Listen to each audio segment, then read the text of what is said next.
It was the first week of October when Lucas decided to spend a weekend alone in the Appalachian foothills. He had grown up hearing stories about the warnings, about voices that whispered your name in the dark, about paths that shifted when you ignored the signs nailed to old trees, but he had always laughed them off. He called them hillbilly campfire tales, a phrase that locals hated.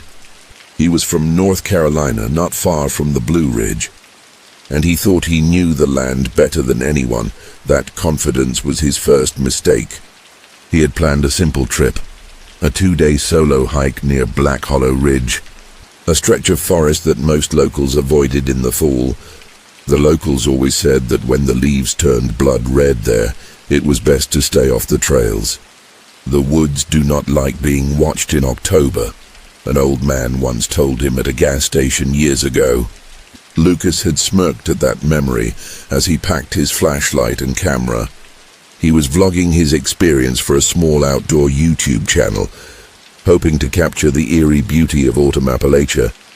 He had no idea he would end up recording something far darker. By the first night, the forest felt wrong. The quiet was too heavy, the air too still. He set up camp near a small stream and started his fire, trying to ignore the unsettling silence. There were no crickets, no rustle of leaves, not even the sound of wind. It was as if the entire forest was holding its breath. Around midnight, he heard footsteps circling the camp, slow, dragging steps that paused every few seconds. He assumed it was an animal when he shone his light toward the sound. The woods were empty. He tried to laugh it off, recording a quick clip for his vlog saying, "If I go missing, at least the views will skyrocket." He smiled into the camera, but his eyes flickered nervously toward the trees. When he played the footage back later, the smile would freeze on his face, because in the background, behind his shoulder, someone whispered his name softly, like a mother calling a child. Lucas packed up early the next morning. The woods felt heavier, darker somehow. The trail markers he followed yesterday were gone, replaced by crudely carved arrows on the bark of trees. He followed them without thinking, figuring maybe they led to a shortcut back to his truck. But after nearly 2 hours of hiking, he found himself standing in the same clearing he had started from. The ashes of his campfire were still warm. That was when he noticed something new, a small wooden sign nailed to a tree, just behind his old camp spot. It had not been there before. The sign read, "Turn back." He laughed again, but it was hollow this time. "Cute prank," he muttered. "Locals trying to scare off tourists." He filmed it for the vlog in the video. His hand trembled slightly as he pointed at the sign. "See? Appalachian warning sign," he joked. "Guess I'm ignoring it." By the afternoon, the sky turned gray and rain began to fall in sheets. The path beneath his boots softened into mud, and fog rolled in so thick it swallowed the trees whole. He kept walking, using his compass to guide him, until he heard that same dragging sound again. "Closer now, louder," he called out, but his voice seemed to vanish into the mist. Then he saw it, a figure standing between the trees. It was tall, too tall to be human. Its limbs were long and crooked, like branches bending under weight. It swayed slowly, as if listening. Lucas froze. He raised his flashlight, and the beam caught something pale beneath the fog. It was not skin. It looked like bark, peeling, cracked bark that creaked as it moved. The figure turned, revealing a hollow face where eyes should have been, and when it opened its mouth, Lucas heard his own voice whisper back, "Why did you not turn back?" He ran. Branches tore at his arms. His breath came in shallow gasps, and behind him the dragging sound grew faster. He tripped, fell, scrambled back to his feet. His camera hit the ground and cracked, but it kept recording as he stumbled toward the faint outline of his truck headlights in the distance. He reached the road just as the fog thinned. The forest behind him was silent again. When searchers found his abandoned campsite 3 days later, The only thing left untouched was that small wooden sign nailed to the tree. Only now there were words scratched into the bark beneath it. Freshly carved with his name, locals never go near Black Hollow Ridge anymore. They say the forest watches for those who laugh at its warnings, those who call it superstition, and they told her not to answer the voice outside her window. But when it said her name, soft and trembling in the cold Appalachian night, Abigail Moore could not help herself. It began a week after she moved to Briar Creek, a small town buried deep in the Appalachian foothills, where October rain turned every road into mud, and every whisper into something that sounded alive. Abigail was a traveling nurse, used to strange places and stranger people, but Briar Creek unsettled her in a way she could not explain. The people were kind, but distant, their smiles thin, their words chosen with care. Every conversation ended the same way: keep your windows closed after dark. Ma'am, and if you hear someone calling, no matter what, do not answer. She had laughed the first few times she heard it. Calling? Like prank calls? She asked. But the locals only shook their heads. Not the kind you can hang up on. Her cabin was small and quiet, perched on the edge of the woods with a narrow porch that creaked under her boots. The air smelled of pine and wood smoke. For the first few nights, it felt peaceful, lonely, but peaceful. She liked the sound of rain against the tin roof and the distant hoot of owls. But the quiet never lasted. Appalachia has a way of reminding outsiders when they have stayed too long. It started with tapping on the glass one night, slow, rhythmic taps against her bedroom window. She had just finished a late shift at the clinic, and exhaustion made her careless. She grabbed a flashlight and pulled the curtain aside, expecting to see a branch hitting the glass, but the nearest tree was 15 feet away. The tapping stopped the moment she looked. The next night it came again. Tap, tap, tap, then a whisper. Her name, Abigail. The sound was faint, almost pleading. She froze, heart pounding. Who's there? She called. No answer. Just silence thick enough to make her ears ring by morning. She had convinced herself it was fatigue or imagination, but the unease grew. That day she was assigned a home visit deep in the mountains. A patient named Mrs. Eddins who lived near Coleridge Hollow. The locals frowned when she mentioned it. You best not go there alone, the gas station clerk said. People who drive into that hollow do not always drive back. But Abigail was practical. Not superstitious, she needed the hours. And she refused to let mountain folklore dictate her work. She drove out that evening. Headlights cutting through heavy fog, her GPS failed halfway, leaving her with only an old printed map and her nerves. The road narrowed until the trees brushed both sides of the car. Finally, she spotted a mailbox half buried in weeds with the name Eddins painted in peeling letters. The driveway stretched into darkness. As she stepped out, the air felt different, thick, humming with something unseen. When she knocked, the door opened by itself. Inside, candles flickered along the walls. The house smelled of sage and smoke. An old woman sat in a rocking chair near the fire, staring at the window as if expecting someone. You came, she said in a thin voice. Abigail nodded cautiously. I'm the nurse from Briar Creek. I'm here for your visit. The old woman shook her head slowly. You should not have come tonight. They said the one who ignores the voices would arrive. Who said that? The woman turned toward her, eyes clouded but sharp beneath the candlelight. The woods. Abigail tried to keep her composure. Let's just check your vitals, okay? She reached for the woman's wrist but froze. The skin was cold. Too cold, the old woman whispered. You heard it, did you not? The one that calls your name? Abigail stepped back. You need rest, ma'am. The woman smiled faintly. If you answer, it becomes you. That is how it spreads. Lightning flashed outside. The window burst open, wind howling through the room. Abigail rushed to close it, but when she did, something moved in the reflection, a tall figure standing in the yard. Motionless, facing the house, she spun around. It was gone. Her phone had no signal. Panic rose in her throat. "I have to call for help," she muttered, backing away. "You cannot help what is already taken," the woman whispered. Then her head slumped forward. Eyes wide open, Abigail bolted for the door. The forest beyond the porch looked alive, shadows shifting between the trees, whispering her name again. "Abigail," the voice was softer this time.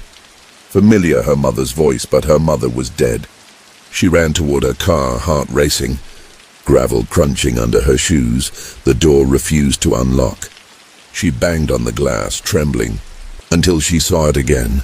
The figure from the reflection, 7 feet tall, body bent like broken branches, its skin pale and cracked like bark. Its face was smooth, featureless, except for a faint dark slit where a mouth should be. It began walking toward her, slow and deliberate. She backed away, fumbling with her keys. The whisper came again, closer now, right behind her ear. "Abigail," she screamed and jumped into the car. Slamming the door shut, the whisper turned into tapping on the glass. Dozens of fingers unseen, brushing against every window. The engine refused to start. Her breath fogged the windshield. And then silence. She looked up. The figure was gone. The car engine suddenly roared to life on its own.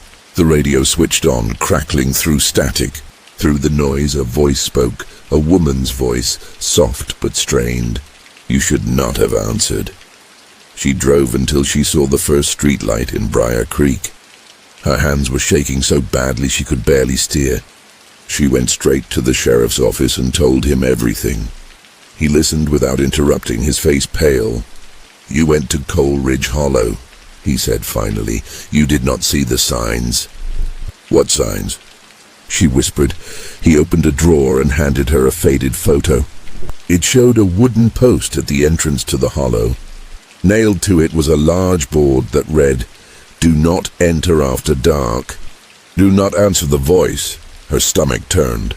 She had seen that post on her way in, but it was empty when she passed it. The next morning, she returned with the sheriff. The cabin was gone. The dirt road ended abruptly at a drop-off, where the earth looked freshly disturbed. No house, no mailbox, nothing. Only a cracked window frame lying half buried in the mud. Abigail left Briar Creek that same day. She quit nursing altogether. But she still dreams about that cabin. Sometimes she wakes up in the middle of the night, certain that she hears tapping on the glass again. And when she dares to peek through the curtains, she swears she sees something tall, standing just at the edge of the trees. Waiting for her to answer one more time, locals still whisper about Coal Ridge. The rain had not stopped for 3 days straight. It fell in sheets over the Blue Hollow Valley, turning the roads into rivers and swallowing the mountain skyline in grey mist. Evan Walker's cabin sat on a slope overlooking the valley floor. His family's land for 3 generations, but lately he had begun to hate the silence. The storm had taken out power 2 nights ago, and now the only sound was the endless whisper of rain. He had lived alone since his wife Meredith vanished last fall. The police said she likely slipped on one of the trails and fell into the ravine, but Evan knew that was not true. He had seen her footprints stop in the middle of the trail. Just stop, as if she had stepped out of the world entirely.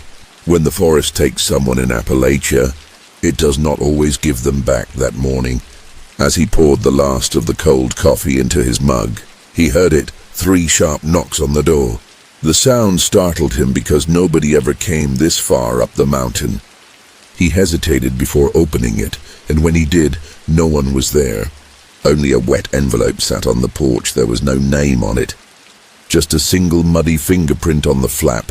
Evan carried it inside, tore it open, and found one photograph inside. A picture of him and Meredith, taken years ago, smiling on their porch. But behind them in the photo, in the tree line, stood a blurred shadow, tall, dark, human-shaped.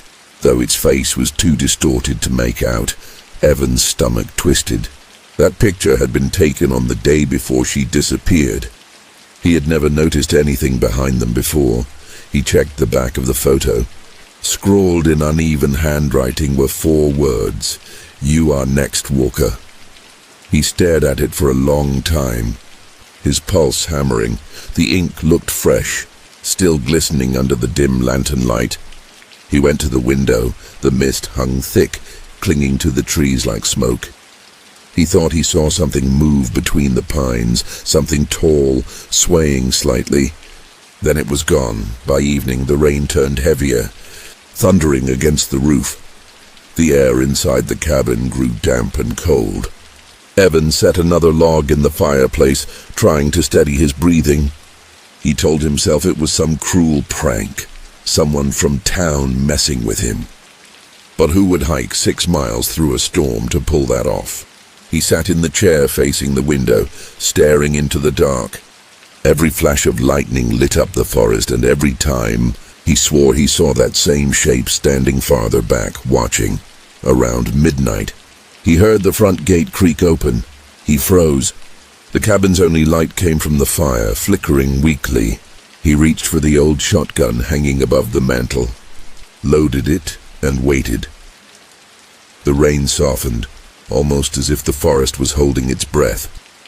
Then came the sound of footsteps on the porch. Slow, heavy, wet. He raised the barrel toward the door. "Who's out there?" He shouted no answer. The handle turned once, then again, then stopped. Evan backed away, heart racing. He could hear his own pulse in his ears. A soft knock echoed through the wood. 3 times, just like before. "Meredith," he whispered before he could stop himself. The knocking stopped. A voice came from the other side, faint and trembling. "Evan, open the door, please." He staggered backward. That voice, he would have known it anywhere. "Meredith," he said again, louder this time.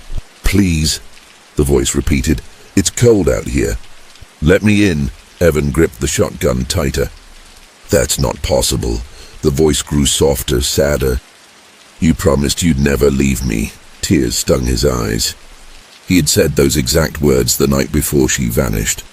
He stepped closer, trembling. "If it's really you," he said. "Tell me what I said when we planted the apple tree." Silence. "Then, you said it would grow stronger than we ever could." His chest tightened. That was true. No one else could have known that. He lowered the gun slightly, moved to the door, and hesitated one last time. "Say my name again." "Evan," she whispered. He turned the lock. The door swung open, and cold air rushed in, carrying the smell of wet soil and rot. At first he saw nothing, just mist. Then she stepped into view. She looked exactly the same as the day she disappeared. Same raincoat, same tangled hair, but her eyes were wrong, too wide, too black. "Meredith?" She smiled faintly. "You waited for me." His voice trembled. "Where have you been?" Her lips twitched as if trying to remember how to smile. "In the hollow. You should come see. It's beautiful there." She stepped forward, reaching for his hand. Her skin was ice cold. Evan's instinct screamed. Something about her movement was unnatural, like her body was learning how to mimic being human again. "I can't," he said, stepping back. "You're not real." The smile faded. "You promised." Her voice cracked, and the air seemed to tremble with it. Then she screamed. It was not a sound a human could make. It tore through the walls, rattled the windows, and sent birds bursting from the trees outside. Evan fell to his knees, covering his ears. When he looked up again, she was gone. The only thing left was the photo. Lying face down on the floor, he picked it up now. The figure in the tree line was gone, but in its place stood 2 people, him and Meredith, and they were both smiling. The power flickered on for the first time in days. The light buzzed overhead. He turned toward the window and froze. The reflection staring back at him was not his own. It was her. Her black eyes blinked once slowly, before the light went out again. The next morning, a park ranger found the cabin door wide open. The fire was out. The chair by the window was still rocking, but there was no sign of Evan Walker. Only muddy footprints leading from the porch into the trees and ending abruptly halfway down the trail. Locals say that when it rains hard enough, you can still see a light moving between the trees up there, like someone carrying a lantern looking for the way home, but those who follow it never come back. They say the forest keeps what it's owed, and that sometimes the ones who ignore the warning signs are not taken. The old coal road that led through Black Ridge Hollow had not been used in decades. The asphalt was cracked and overtaken by moss. The yellow lines long faded, but when the county announced plans to reopen it for tourism, they sent a small crew to survey the area first. One of them was Tyler Hensley, a 34-year-old road technician who thought the assignment sounded easy money. He had grown up in the Appalachians and did not believe in the ghost stories his co-workers whispered about the hollow. "It's just another forgotten valley," he said with a shrug. "All we'll find is rust and mud." They started early in October, right after the first frost. The air was sharp, the mornings gray. Tyler drove the lead truck, followed by two others filled with equipment. The deeper they went, the more the forest seemed to close in, branches arching overhead like ribs. By noon, they reached an old bridge that looked one storm away from collapse. Beneath it, a dry riverbed cut through jagged stone. "We'll camp here for the night," their supervisor said. "Start mapping at first light." Tyler set up his tent near the tree line, joking with the others as they worked. But by dusk, the mood had changed. The forest had gone unnaturally quiet. No insects, no wind. Only the faint sound of water dripping somewhere unseen. When night fell, they gathered around a fire, the flames flickering against the rusted bridge. One of the men, Rick, mentioned an old story he had heard from his grandfather about miners who went missing in the hollow back in the 1930s. They said they dug too deep and found something they weren't supposed to, Rick said. Something that spoke from the dark and promised gold if they kept digging. Tyler laughed. "Tossing another log into the fire, yeah? And I bet it took them straight to hell." Rick didn't laugh. They found the mine entrance later, no bodies. Just tools stuck in the walls like the rock swallowed them whole. That night, as the others slept, Tyler woke to the sound of knocking. 3 dull thuds echoing from somewhere beneath the bridge. He thought it might be the wind shifting debris, but the knocks came again, slower this time, deliberate. He stepped out with his flashlight, sweeping the beam across the empty camp. "Who's out there?" he called. No answer. He aimed the light under the bridge. Something glimmered down in the ravine, a pale reflection like eyes catching the light. "Rick?" he said. But Rick's tent was zipped shut. Motionless, Tyler climbed down the embankment, the mud slick under his boots. As he got closer, the air grew colder. The beam of his flashlight flickered. Then it caught something. A handprint, pressed into the rock. Not painted, not carved, pressed, like the stone had been soft when it was made. The fingers were too long. He took a step back, heart hammering. The flashlight flickered again, then went out completely for a few seconds. He stood in total darkness. Then came a whisper, so close it felt like it was inside his ear. "Keep digging." He scrambled back up the slope, gasping, mud caking his hands. When he looked back, there was nothing there. No handprint, no whisper, only the slow drip of water.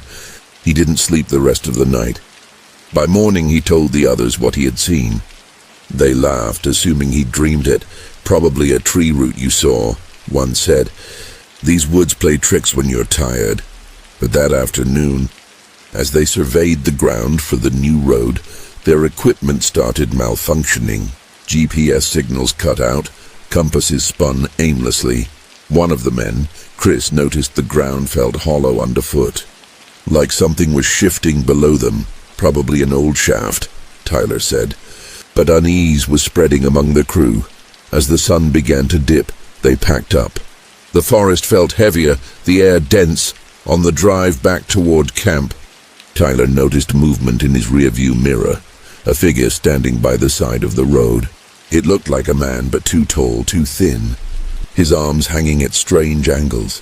Tyler slowed the truck, trying to see better, but the figure vanished into the trees. When he reached camp, he found the others already packing. "We heard something," Rick said. "Voices in the woods. Sounded like someone calling our names." Tyler forced a smile. "You're all just spooking yourselves." But as darkness fell, he could not shake the feeling that something was waiting just beyond the tree line. Around midnight, the knocking returned. This time from beneath his tent. He bolted upright, eyes wide, listening. The knocks came again, louder, moving under him from one side to the other. He shouted for the others, but no one answered. He unzipped the tent and looked out. Every tent around him was empty. The fire had burned down to embers. The forest was deathly still. He grabbed his flashlight and shouted again, "Rick, Chris!" From somewhere in the dark came the faint sound of shovels hitting rock. He followed the noise through the trees.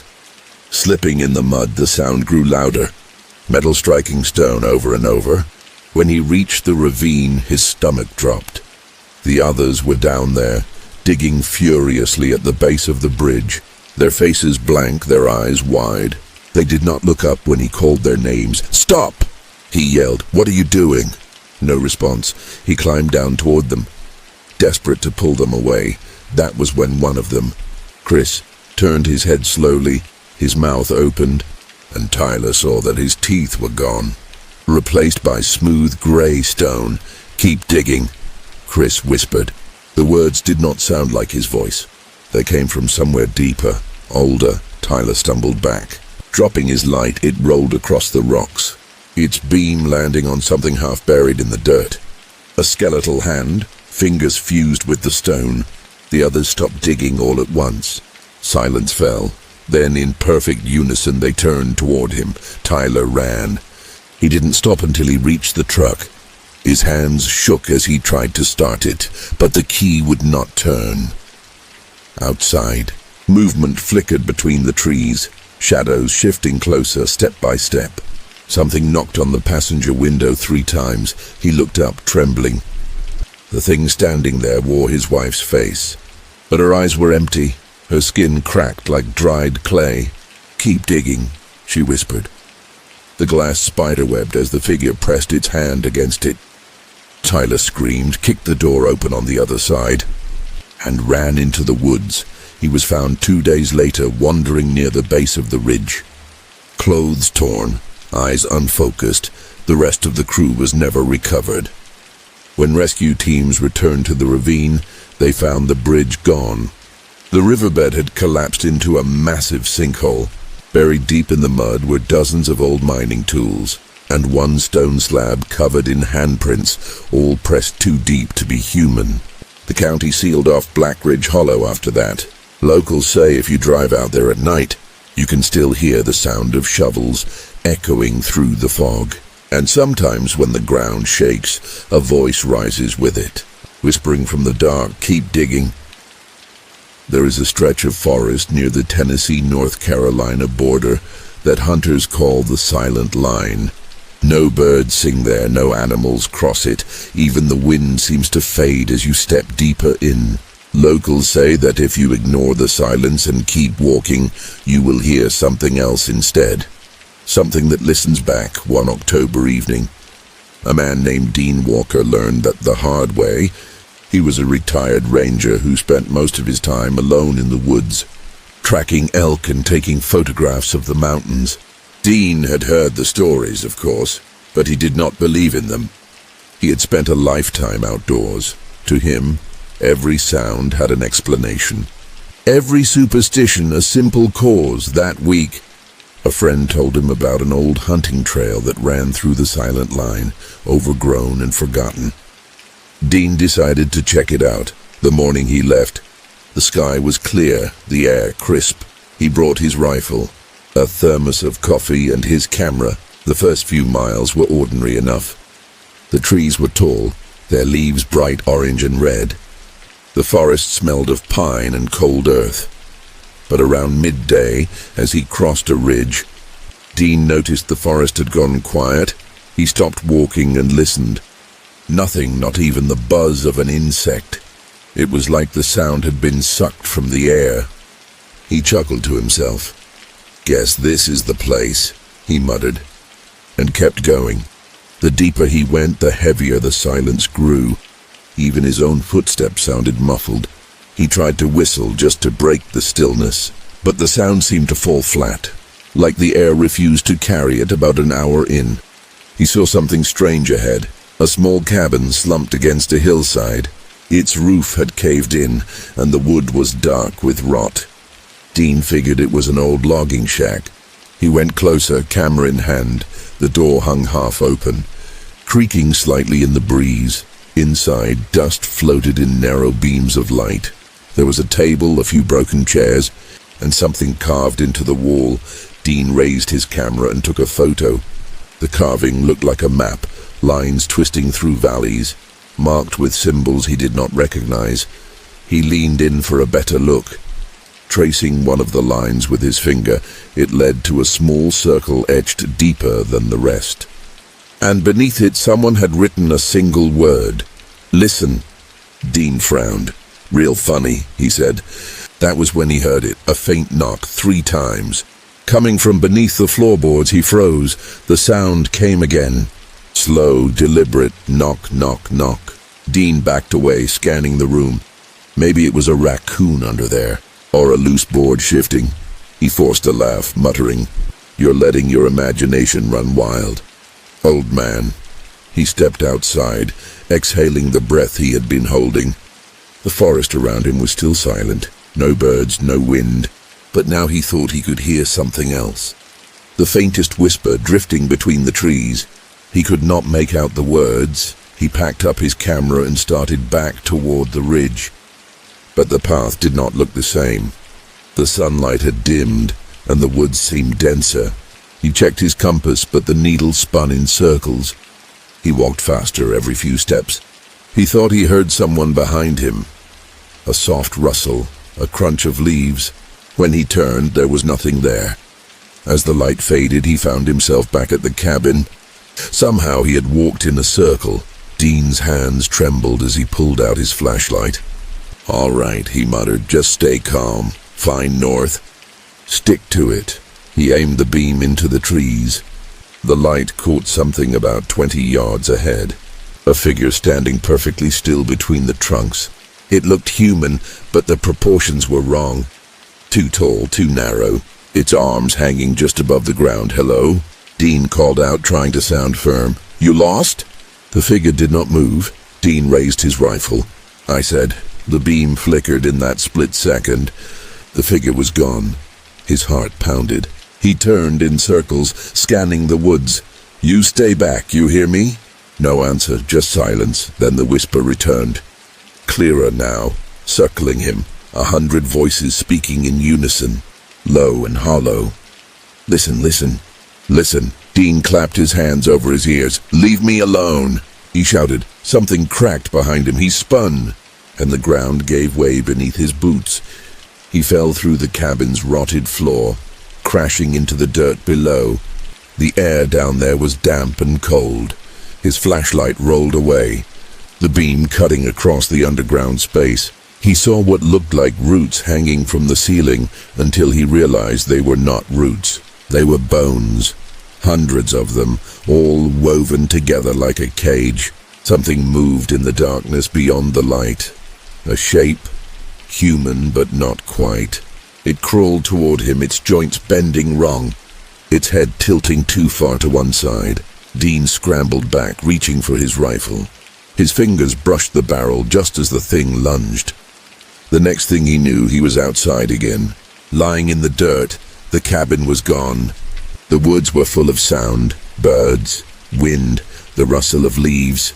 The silence had lifted. Dean stumbled to his feet. Disoriented, he looked at his watch. Hours had passed, the sun was setting. He made his way back to his truck and drove straight home without looking back. 2 days later, a friend found Dean sitting on his porch, staring into the woods. His camera was on the table beside him. "You okay?" the friend asked. Dean nodded slowly. "I just keep hearing it," he said. "Hearing what?" He turned his head, eyes hollow. "The silence. It is not empty. It is listening." The friend picked up the camera and flipped through the photos. Most were normal trees, trails, the old cabin. But the last photo was different. It showed Dean inside the cabin even though he had been alone. Behind him, in the corner of the frame, a figure loomed, too tall, too thin. Its face was blurred, but you could see the outline of its mouth, wide open, listening. Locals still talk about the silent line. Some say if you walk there during October, the forest will test you. It listens to your steps, your breath, your fear, and if you do not turn back the moment the sound fades. There is an old trail just outside of Beckley, West Virginia, that locals call the Mile of Echoes. Hikers say that if you walk it alone after sunset, you will start to hear footsteps matching your own, but one step behind. They say that is when you have to stop immediately and turn back, because if you take even one more step, something else will start following you, of course. Most people think it is just an urban legend, a way to keep kids from wandering too far at night. That is what Madison Reeves thought too, until she decided to prove everyone wrong. Madison was 23, a college student studying folklore at Marshall University. She was working on a thesis about Appalachian myths and the psychology behind rural ghost stories. Her idea was simple: debunk each one through first-hand experience. She had already spent nights in haunted barns, explored abandoned coal shafts, and even camped at the edge of a supposedly cursed lake. So when she heard about the Mile of Echoes, she thought it would make the perfect finale for her research. She packed her camera, recorder, a notebook and drove out to Beckley one chilly October evening. The sky was already dim when she parked near the trailhead. A wooden sign leaned crooked in the dirt, faded letters barely visible beneath years of moss. Ridge Hollow Trail. 1 mile. Madison clicked on her headlamp and hit record on her audio device. "It is 7:48 p.m., she said, her voice steady but cautious. "Temperature 53 degrees, starting my hike along Ridge Hollow Trail, also known locally as the Mile of Echoes." She started down the path, gravel crunching beneath her boots. The forest closed in quickly, branches knotted overhead, leaves whispering in the faint breeze. Every few minutes, she stopped to make a note or take a picture. At first, nothing seemed strange. She even laughed a little, muttering to the recorder, "So far, just a regular trail. I think the real danger here is tripping over a root." But around the halfway point, she noticed the woods had grown unusually quiet. The breeze had stopped. No crickets, no frogs, no rustle of leaves. She exhaled slowly and said, "It is getting pretty still out here. Might just be the wind dying down." Then came the first echo, a single footstep behind her. She froze. Turning the light behind her, the trail was empty. "Probably an animal," she whispered, though the words did not sound convincing.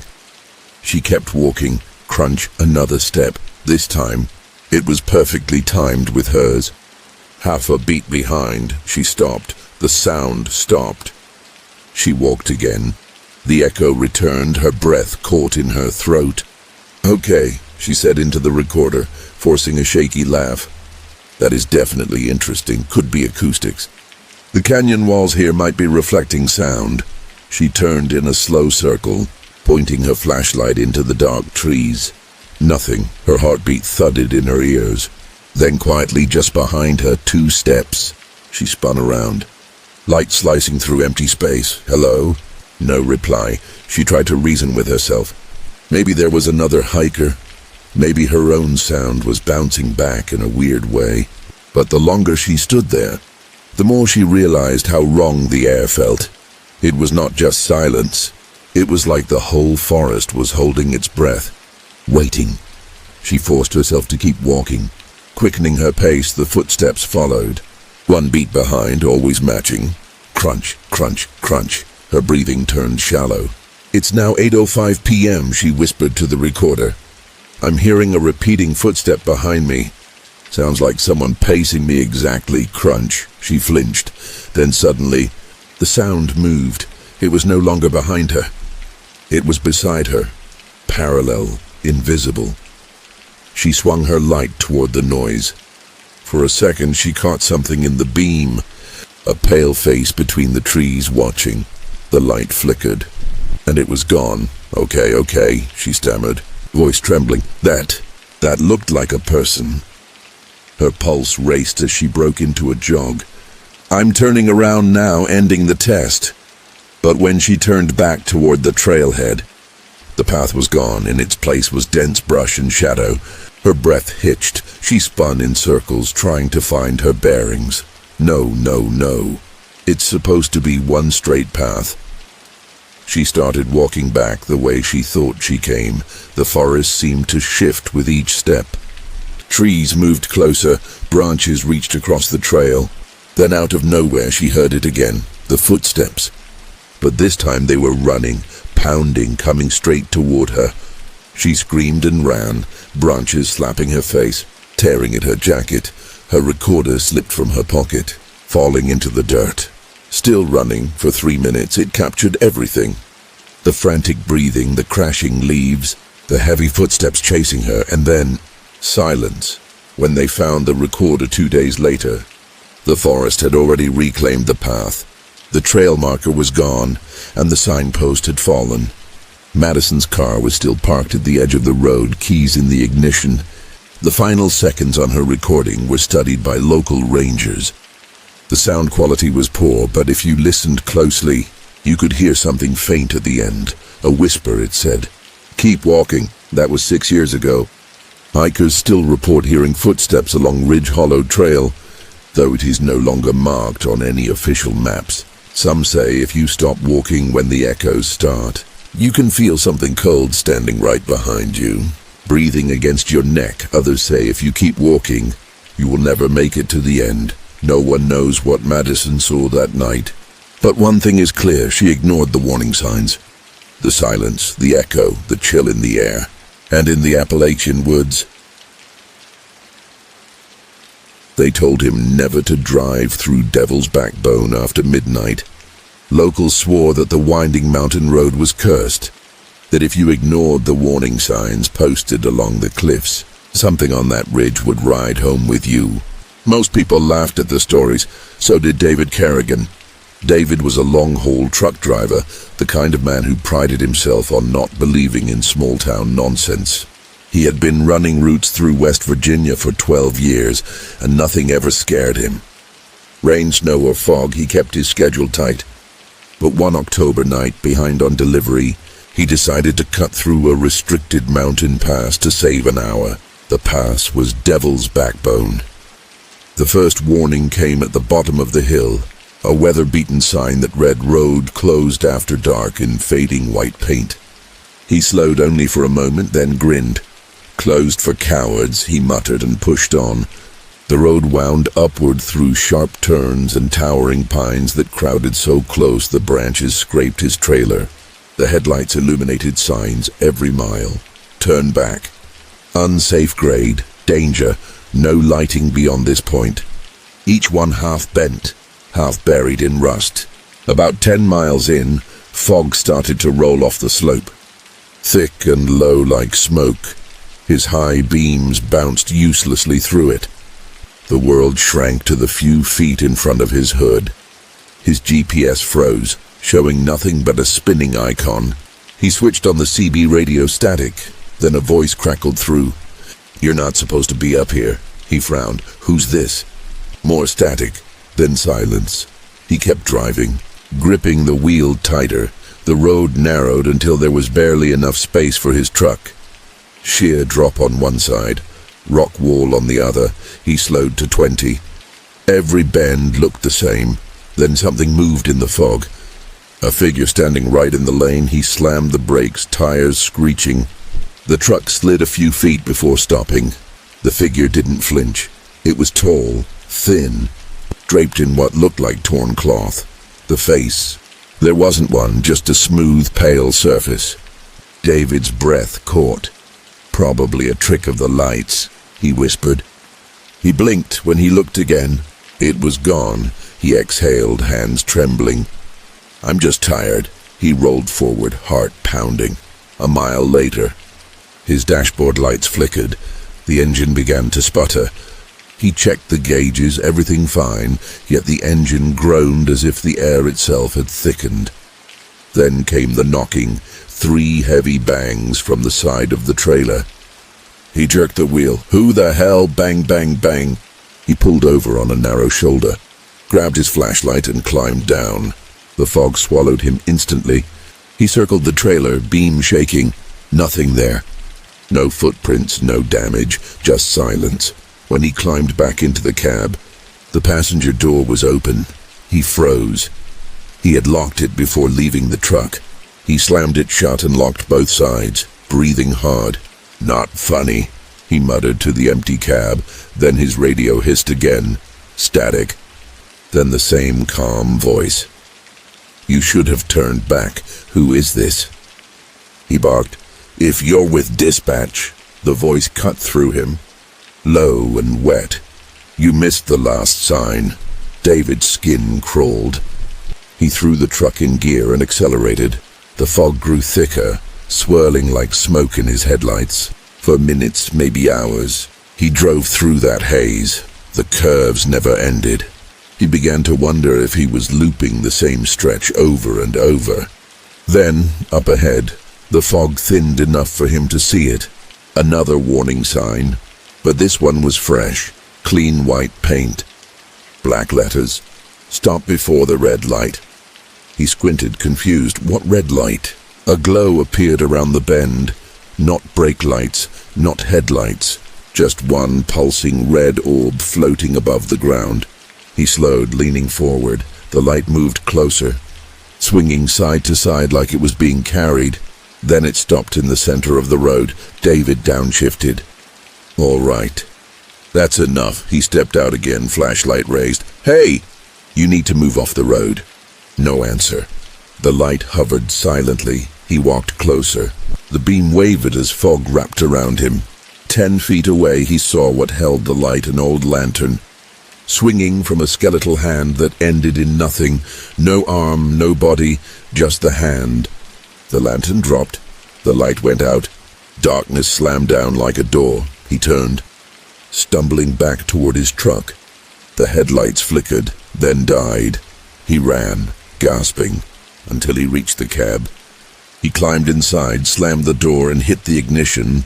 The engine roared to life. He floored the gas, barreling through the fog, eyes fixed on the faint silver line of the road. The radio blared one final message in that same cold voice. "You should not have looked at the light." Then silence.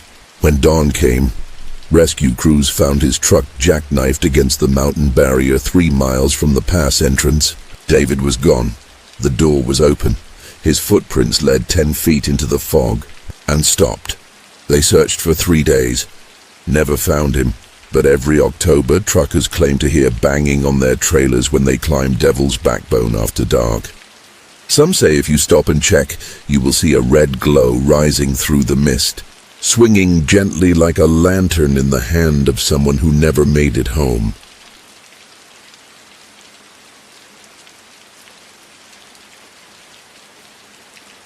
The last gas station before the mountains had a handwritten note taped to the door. "Do not stop past mile marker 47 if you see the lights. Keep driving." Most travelers never noticed it. But Jacob Whitley did, and he laughed. He was 29. A freelance photographer chasing eerie nighttime landscapes for an October magazine spread. The more mysterious the location, the better. He wanted long exposure shots of fog, trees, and forgotten Appalachian roads glowing under moonlight. The warning looked like a perfect marketing gimmick. He took a picture of it and posted online, captioned, "Let's find out what's beyond mile 47. That night, he drove alone into the hills. His old Jeep rattled along the cracked 2-lane highway, camera gear bouncing in the passenger seat. The radio barely picked up static. The deeper he went, the less the world felt real. The forest pressed in like walls of shadow. At mile marker 46, he slowed. He kept glancing at the odometer as if counting down to some punchline. Then the sign appeared, pawned. Riddled with bullet holes and half-bent sideways, beyond it, the road curved sharply into the trees and disappeared into darkness. Jacob grinned, grabbed his camera and rolled down the window. "Perfect place for a ghost story," he said into his voice recorder. The road narrowed and dipped, asphalt cracked and shimmering with rainwater. Around the first bend, he saw a glow ahead. Small, white, rhythmic. He leaned forward. "Probably a porch light," he muttered. But there were no houses out here. He slowed to a crawl. The glow grew brighter, pulsing like a heartbeat. Then, without warning, his radio came alive. A woman's voice whispered through the static. "You should not have come past the lights." He froze. "Who's there?" The voice did not answer. It just repeated, softer this time. "Keep driving." He shut off the radio. Breathing hard, "This is crazy." He pulled over, grabbed his camera and stepped out. The night was silent, too silent. Even his own footsteps sounded swallowed. He set the tripod.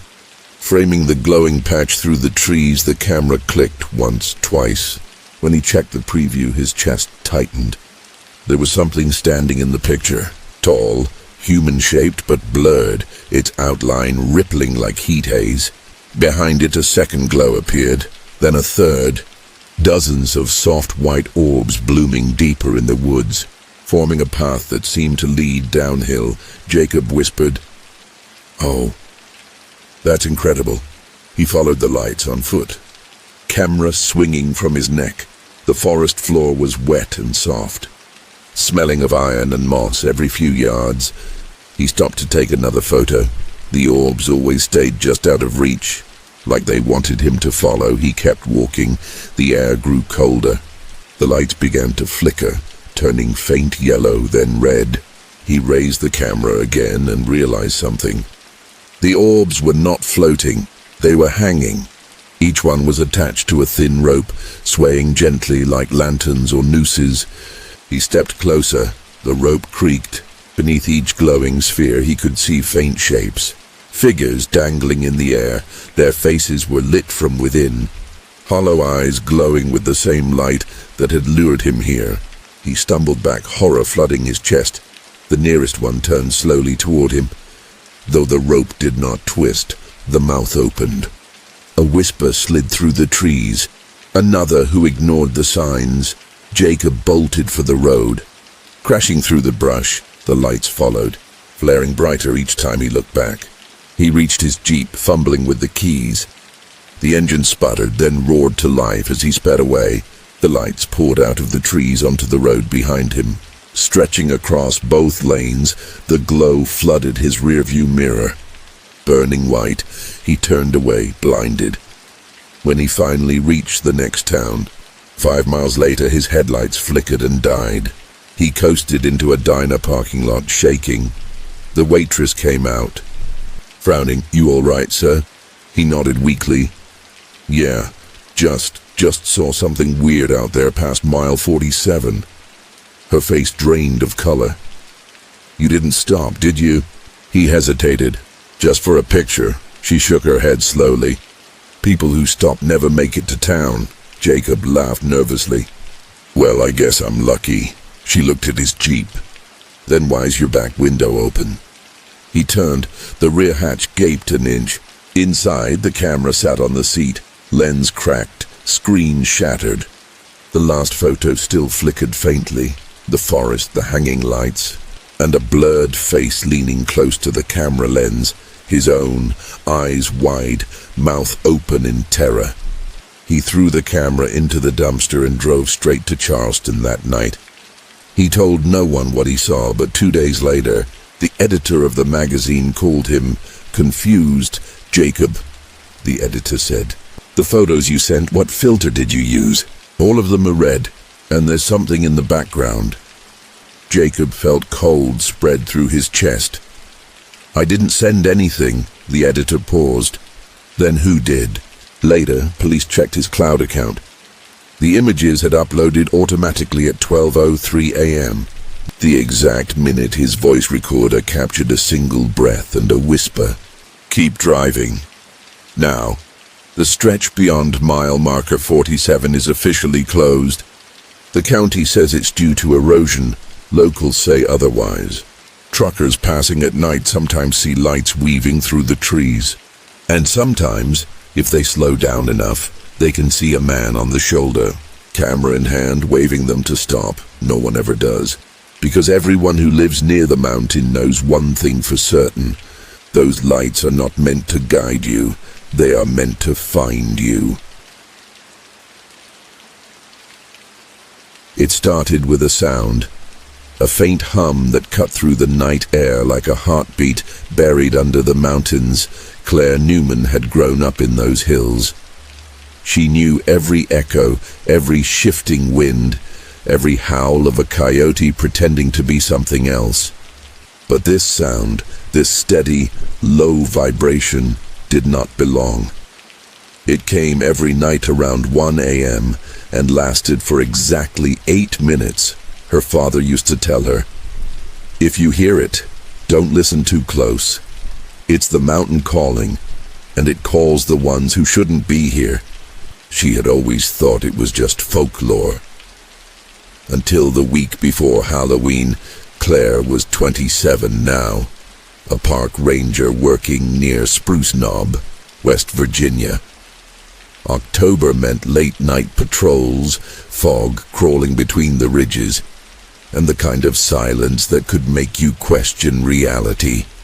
The tourists were gone, the cabins were empty, and the air carried that lonely scent of wet leaves and dying campfires.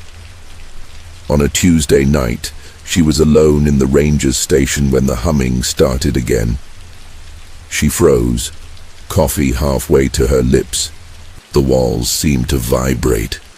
The radio crackled with faint static. Her co-worker, Mason, was out on a maintenance check. She grabbed her flashlight, switched on the truck's spotlight, and stepped out onto the porch. The hum grew stronger, deeper. It came from the direction of the ridge trail, where the trees grew close and old, where no birds sang after sunset. She hesitated, whispering to herself, "Probably wind," but she knew it was not. She followed the sound down the path, her boots crunching against the wet gravel. The beam of her flashlight shook slightly. When she reached the tree line, she saw something that made her stomach twist. The ground was pulsing, just slightly, but enough to see the dirt rise and fall like it was breathing. She took a step back, heart pounding.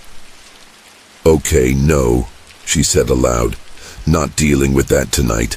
But as she turned to leave, a voice called out, distant but clear, "Claire." She froze. It was Mason. She recognized his voice instantly. "Mason, where are you?" "Down here," he called back, his voice trembling. "Come look." The sound came from the old quarry past the ridge, a place long fenced off. The gate was bent, half swallowed by vines. Claire climbed through, the hum vibrating through her chest. "Mason, I'm here." She followed the voice to the center of the quarry and stopped.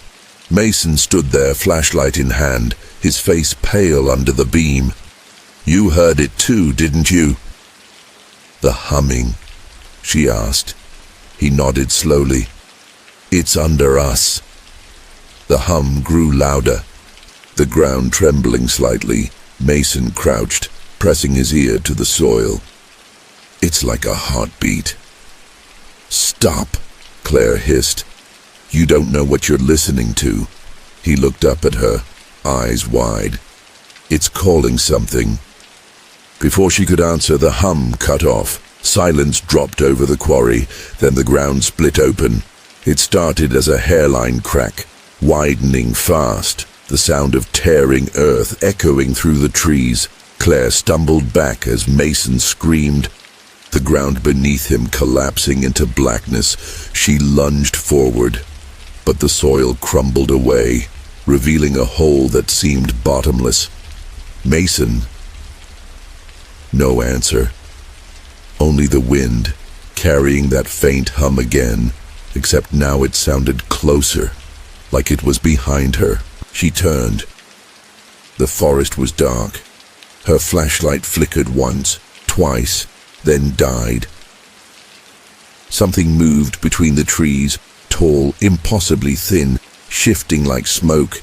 It carried the hum within it, the sound vibrating through her ribs. She ran, crashing through the brush, her breath ragged. The hum followed, never fading, always near. By the time she reached the ranger station, dawn was bleeding over the mountains. She slammed the door, locked it, and sank to the floor. She waited for Mason to call in. He never did. The next morning, she reported the collapse. A search team came. They found the hole, wide and deep, but no trace of Mason, no footprints, no body, just the faint sound of humming that their equipment could not record. They sealed off the quarry again, but the hum did not stop. That night, Claire sat in her cabin, the radio playing softly to drown it out. Around 1 a.m. the static broke, and Mason's voice came through. "Claire," it whispered, "don't come back to the quarry." Her breath caught. "Mason, where are you?" No response, just that hum, louder now, almost angry. The next morning she drove to town to find a cell signal. Her supervisor met her halfway, pale and shaken. "Claire," he said, "they found Mason's truck." "Where?" she asked. He swallowed. "At your cabin." She raced back, heart hammering. The truck was there, engine still warm. The driver's seat was empty. The passenger seat had a deep indentation, like someone or something had been sitting there for a long time. And on the dashboard was her flashlight, the one she had dropped by the quarry. She quit the next day, packed her bags and drove out of the mountains for good. But sometimes, even in the city, she still wakes at 1 a.m. to that same faint hum. Locals say it is the heartbeat of the mountain, the sound of something old and patient beneath the earth, waiting for the ones who ignored the warning. And every October, another ranger vanishes. They say if you stand on the ridge and listen closely, you can hear two voices in the static now, Claire and Mason both whispering the same words. It is still calling. The old church at the edge of the valley was not on any map. That alone should have been a warning, but for the 4 hikers from North Carolina, it was exactly what they were looking for, something hidden, something mysterious, something that could make for a viral October video. They were friends since college, Derek, Melissa, Travis and Ryan, and they had a small YouTube channel that explored abandoned Appalachian places. Forgotten faiths, they called it. They filmed everything: cemeteries, ghost towns, derelict motels, and their last upload had hit 1 million views. So when Melissa heard about an unmarked church somewhere near the border of West Virginia, where locals claimed the bells rang even when the tower was empty, she knew it was perfect for their Halloween special. They arrived on October 28th. The sky hung heavy and grey, clouds dragging low over the mountains. The road ended at a rusted gate, chained but weak. A faded wooden sign lay half buried in the grass. Only one word was still legible: Sanctuary. Travis kicked the chain loose, filming as the gate creaked open. "Here we go," he said to the camera, grinning. The church that time forgot. They followed the dirt path uphill. The forest grew darker with every step. The trees gnarled and twisted like they were holding something back. The air smelled of rain and old wood. After 20 minutes, the church appeared.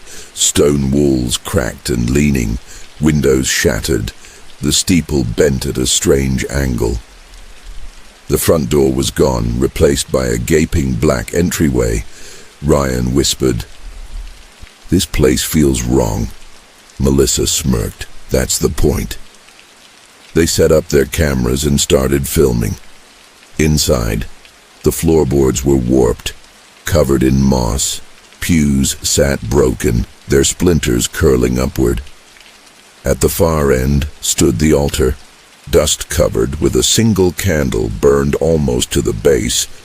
Derek knelt to get a close-up shot. "Looks like someone's been here." Travis adjusted his mic. "Maybe squatters?" Then, from somewhere in the rafters, a low ringing began. A bell soft, distant like wind chimes in a storm. Everyone froze. Melissa whispered, "Did you guys hear that?" Ryan pointed his flashlight upward. "There's no bell in the tower." The ringing grew louder, echoing through the church. The air turned cold, their breath fogging. The door behind them creaked shut on its own. Travis cursed under his breath. "Okay, that's not funny." But no one was laughing. The sound shifted, no longer a bell, but something deeper, a metallic groan that vibrated in their chests. The candle at the altar flared to life, the flame twisting sideways like caught in a breeze. Then a voice whispered, low, female, faintly echoing, "Leave the offering." Melissa turned in circles, camera shaking. "Who's there?" The whisper came again, closer now. "Leave the offering." Travis backed away. "We should go." But Derek was still filming, moving toward the altar. "Wait, maybe there's something under here." He knelt, brushing dust aside, and froze. Beneath the altar was a shallow stone box, carved into the floor. Inside it, bones, dozens of them, human small children. The whisper turned into a wail. Every window shattered at once, glass exploding inward. The flames snuffed out, plunging them into darkness. "Run!" Melissa screamed. They bolted for the door, but the entryway was gone. Where the opening had been, now stood a solid wall of stone, slick and cold. Travis hammered his fists against it. It sealed. The wailing grew into a roar, hundreds of voices crying out from the walls. Overlapping, unbearable. The floor trembled beneath their feet. Pews cracked and fell apart. Melissa pointed her flashlight toward the back. "There, a window." They ran for it. Ryan shoved a bench aside, smashed the glass, and climbed through first. The others followed, tumbling out into the mud. When they looked back, the church stood silent again, the windows whole, the door wide open, no sign of damage, no sound. Travis gasped for air. What the hell was that? Ryan was shaking. "We're leaving." Now. They ran down the trail to their car. But when they reached the gate, the road was gone. Only forest stretched ahead, endless. Melissa turned in circles. "We came this way. I remember that rock." But the rock was gone too. The path they had followed uphill was now overgrown, untouched. Like it had never been walked. Derek's camera light flickered. "Battery's dead." He tried turning it off, but the lens stayed on. The screen glowed with static. And faintly, through the noise, they saw the interior of the church again. From a new angle. Someone else was holding the camera. Someone standing behind the altar. The whisper returned. "Leave the offering." Melissa screamed, dropping the camera. The forest erupted with the sound of the bell again, louder than before. Shaking the ground, they ran in different directions, crashing through the trees. By sunrise, only one of them, Ryan, was found wandering the logging road miles away, barefoot, eyes wide, muttering about bells that would not stop ringing when authorities went to investigate. There was no sign of any church. The hillside was empty, But a week later, hikers found something strange near the riverbed. 4 cameras neatly stacked, each one still recording. In the final video, a voice could be heard faintly over the static. A woman's voice, calm and patient. When the bells call, they call for a reason. They call for those who trespass. They call for those who ignore the signs. That was 3 years ago. Now, locals say that if you wander too deep into that valley at night, you might hear the bells ringing faintly in the distance, and if you do, you should never stop to listen, because once you hear them, you will not be hearing the church. You will be